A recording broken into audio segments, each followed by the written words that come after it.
Eh oui, bonne pleine lune, mon cher ami, mon très cher toi, que je regarde dans les yeux en ce moment.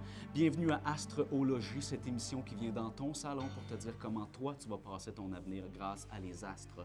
Avec les astrologies, moi, Monsieur Matou, qui est clairvoyant depuis 62 ans, je peux te dire qu'est-ce qui va arriver dans l'avenir. Parce que toi aussi, tu es un signe astrologique. Qu'est-ce que tu en penses?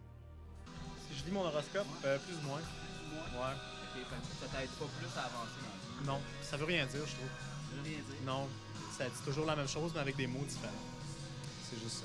Si je check l'horoscope, honnêtement, quand j'en vois, oui, ça m'intrigue. Surtout l'horoscope qui est déjà passé, je veux voir si c'est vrai. Moi, j'écris pas bien, mais. Ben, ça m'aide, moi, pour mes journées, souvent. Ben, je lis s'ils font telle affaire, ça va bien aller, telle affaire, ouais, je fais à ça. Sur Internet, là, t'as ton horoscope, c'est, pas vous dire, là, t'as comme une grille avec des lignes de couleurs là-dedans, là. Puis, ils te disent que si dans ce temps-là, exemple, t'es plus apte à faire des affaires ou t'es plus faible en amour, etc., etc. Je vous dis pas que je crois à ça à 100%, là, mais je regarde ça un peu, là. Je t'entends et tu es surpris à me voir, de te rendre compte que je suis plein de savoir comme ça. Mais je t'explique d'où il vient mon savoir. Il y a plus de 4000 ans, il y avait des gens qui sont mis à regarder le ciel et qui se sont rendus compte que les étoiles et les saisons, ça marchait ensemble. Et ces gens-là se sont mis à se rendre compte, et ils avaient raison, que les étoiles étaient des dieux et que ces dieux-là, en collaboration avec les planètes et le Soleil, qui sont des dieux plus importants, ont créé la Terre. Et ce savoir-là s'est expansionné sur les 5 continents. Et aujourd'hui, ce savoir-là, je le canalise. Et je le recanalise chez toi, dans ton téléphone. Appelle maintenant. Je te le recanalise pour un prix de canalisation qui est très abordable. Mais là, je t'entends encore et tu me demandes, comment est-ce qu'on fait pour avoir un signe? Est-ce que c'est comme, genre, le baptême? Est-ce qu'on l'a sans l'avoir demandé? Je te dis, c'est mieux que ça. Ton signe, c'est comme ton groupe sanguin, ou c'est comme ta virginité, sauf que tu la perds jamais. Et puis ton signe, ici, il y a des gens qui calculent ça très, très fort pour pouvoir te trouver c'est quoi ton signe à ta naissance à toi. Il y a une autre technique. Marc-André va nous l'expliquer. Essentiellement, qu'est-ce qui détermine votre signe astrologique? C'est la position du Soleil parmi ces constellations-là au moment de votre naissance. L'astrologie date de quand même plusieurs milliers d'années et on connaissait seulement 5 planètes. Alors ces 5 planètes-là avaient beaucoup d'influence et étaient représentées aussi par des dieux. Alors chacun des dieux avait des caractères différents et qui s'associaient, ces caractères-là, qui venaient modifier un peu notre comportement. Soit que ça nous apportait plus de chance, plus de stress, donc plus de stress, plus de malchance aussi. Je t'ai entendu, Marc-André. Merci. Ici à Astrologie, appelle le numéro, on s'intéresse à ton avenir. Ton avenir selon ton signe.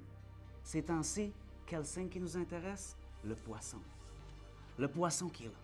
Le poisson, à cause de la pleine lune qui passe là dans le ciel, le poisson, il va se recluser dans son coin. Il va rester tranquille chez eux. Même s'il va rester indulgent puis romantique, comme tous les poissons, mais peu importe le décan. Eh bien, le poisson, on se demande comment il va faire malgré la pleine lune pour aller se baigner dans le lait de la vie. Bien, moi, je vous le dis.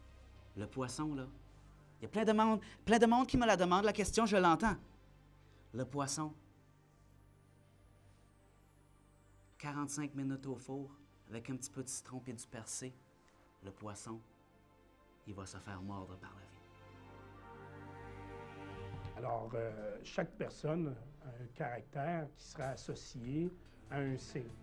Alors, si vous êtes poisson, vous avez une certaine ligne de caractère, et si vous êtes capricorne, vous en avez un autre. Si vous êtes taureau, vous en avez un autre.